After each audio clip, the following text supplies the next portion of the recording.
Olá, amigos e amigas do Ter Saúde, que delícia ter vocês aqui. Tão bom a gente se reunir toda semana para a gente falar sobre saúde, bem-estar, como reconhecer os sintomas, né? O Ter Saúde foi pensado para isso, para você poder entender, desvendar o que está acontecendo no seu corpo. Todos os sintomas são pistas que o corpo dá para a gente, dizendo, ó, tem alguma coisa errada aqui, vamos dar uma olhada. E aí você pode conversar com o seu médico, o profissional de saúde que te atende, já com as informações que vão ajudá-lo a tratar melhor de você. Então, o Ter Saúde está aqui para isso. Seja muito bem-vindo, muito bem-vinda. Se você não for inscrito ou inscrita no canal, convido-te a inscrever-se e sugerir o canal para alguém se você gostar. Assim a gente vai fazendo uma corrente do bem e de boas informações a respeito de saúde.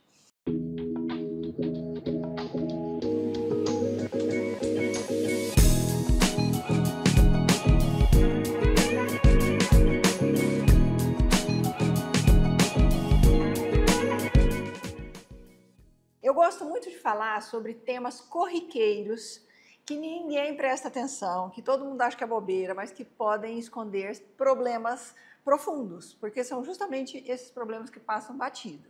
Hoje nós vamos falar de pum fedido. Doutora Marta vai falar de pum fedido? Vou. Por quê? Porque o pum com muito cheiro, muito forte por muito tempo, ele é um grande sinal de que está acontecendo algum problema com você. Então, ele é um sinal de alerta. Vamos falar sobre isso? Vamos lá. Aí você fala assim para mim, doutora Marta, mas todo mundo tem pum fedido? Sim. Os gases, né, que são decorrentes da digestão do alimento, eles geralmente têm algum cheiro, porque no processo de digestão existe a liberação do gás metano. Inclusive é inflamável, tá? Pode explodir, não vai brincar com isso não, tá? Por conta das bactérias que ajudam na digestão, e elas fazem a liberação desse gás metano, também um pouco de hidrogênio, e aí tem um cheirinho mais desagradável. Mas ele não é tão forte, ele é um cheiro suportável e você sabe muito bem a diferença entre um e outro, tá? Aquele pum, né, que flato, né, o nome disso é flato na medicina, tá? Que se você tem flatulência e solta gases muito fedidos, com aquele cheiro podre mesmo, por mais de 5 dias, isso pode ser um problema grande, fica de olho. E isso a gente brinca, né, entre os colegas, um brinca com o outro, às vezes o cônjuge brinca um com o outro.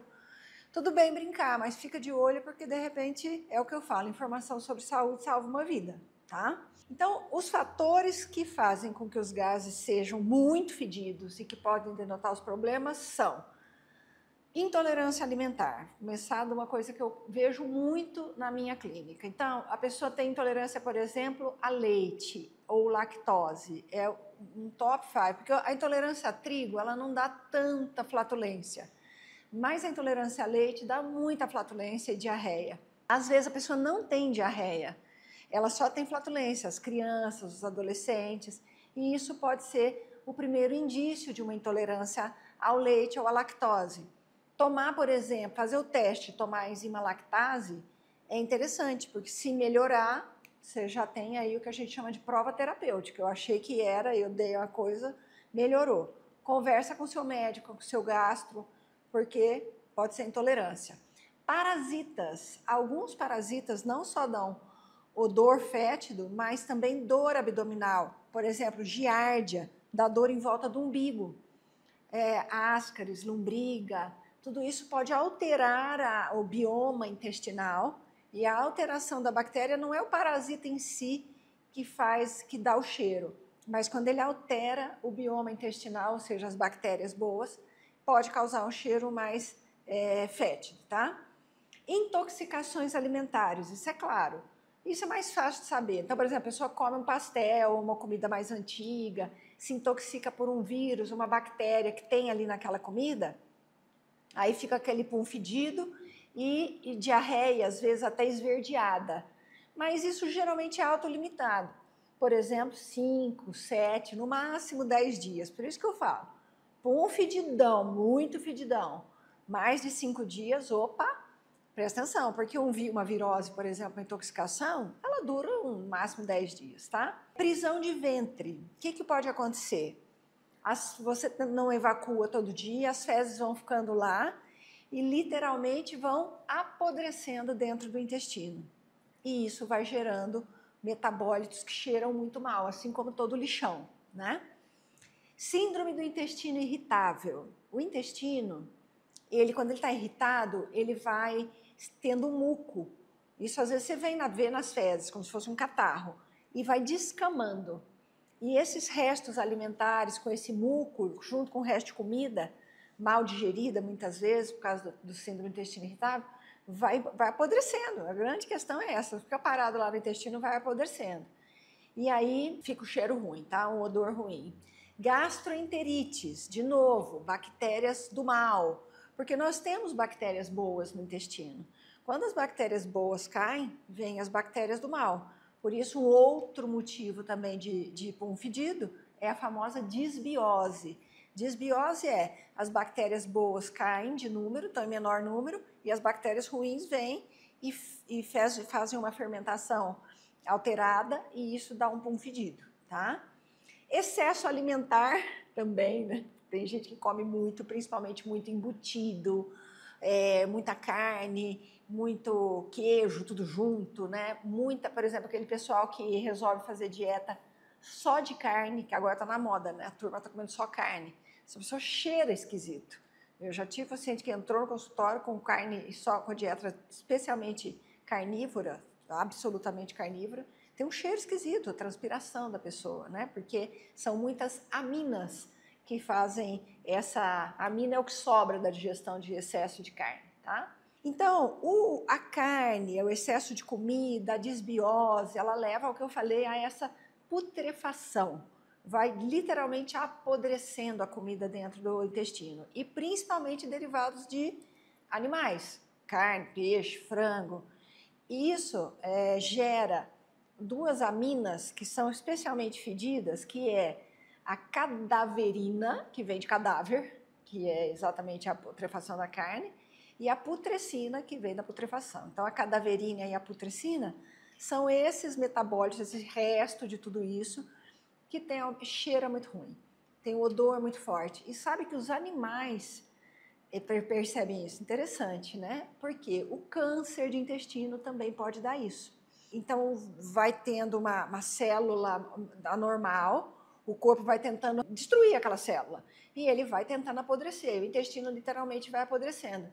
Então, por exemplo, já li estudos onde animais tipo cachorro, ele vai cheirar, ele vai, sabe, ele identifica aquilo como um cheiro ruim, ele quer jogar coisa em cima daquilo, é bem interessante porque ele fica em volta daquele lugar. Você coloca um cachorro, por exemplo, numa ferida que está apodrecida, que tem necrose, ele vai, cheira ali e meio que se afasta. Acho que se tivesse uma areinha, ele jogava em cima, como faz com as fezes dele.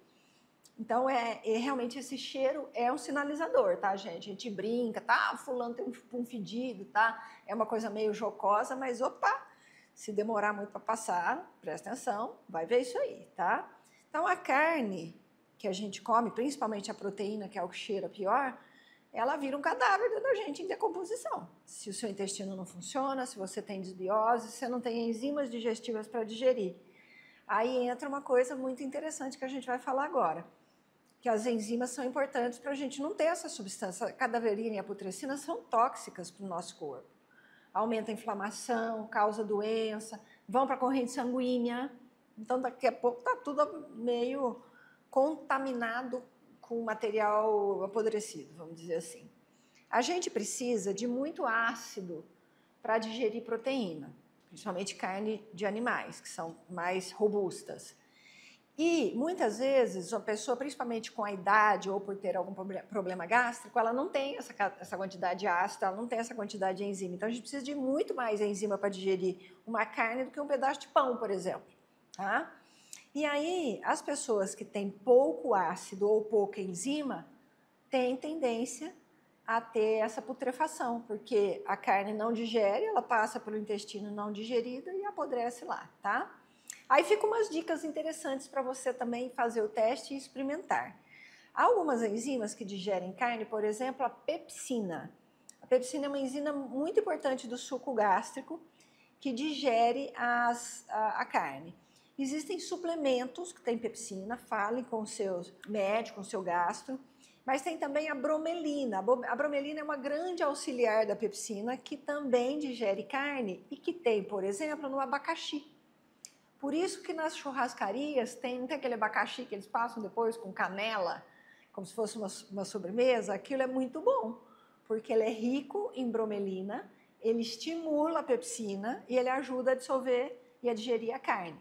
Então, por exemplo, se você tem pum fedido, começa a comer abacaxi junto com a carne. Se melhorar, você já fez um diagnóstico simples, claro, você vai ter que conversar com o médico para, né? Mas de que você tem falta de enzima, porque sem o abacaxi a digestão é ruim, pum fedido. Com o abacaxi, digestão melhora, pum menos fedido. Opa! Né? É a coisa de eu fiz uma hipótese, eu tive uma ação e foi benéfica, então essa hipótese está correta, certo? E tem a papaína. A papaína também ajuda a digerir a carne.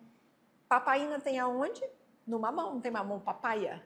Então, o mamão também ajuda a digerir carne. Inclusive, a papaína é uma substância que eles usam para tornar a carne mais macia. Mesma coisa.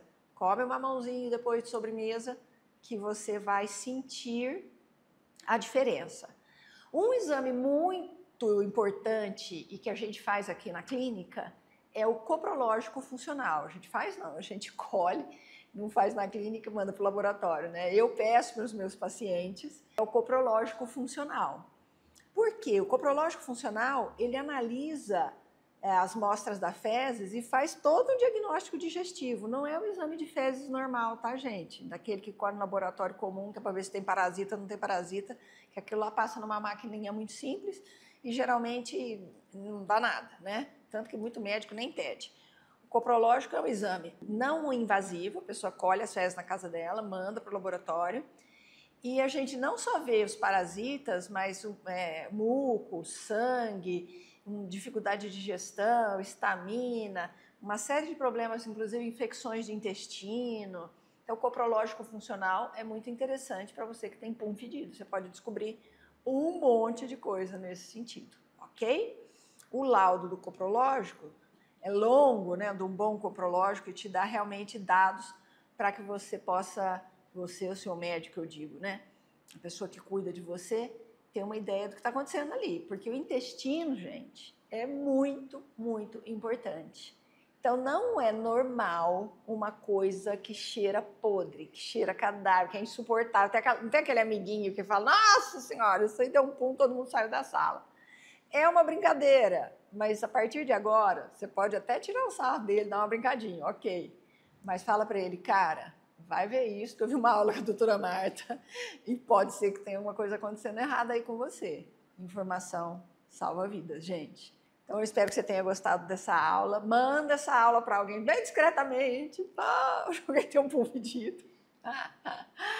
Porque isso pode ajudar bastante. E se você gostou, encaminha, sugere o canal para as pessoas. A gente está aqui para ajudar. Sugiram temas também, que eu gosto muito de falar o que vocês sugerem, porque, enfim, o Ter Saúde é feito para você, com muito carinho, por mim, pela minha equipe, para que possa te ajudar a viver bem e ter mais saúde. Beijo no seu coração, até terça-feira que vem. Tchau!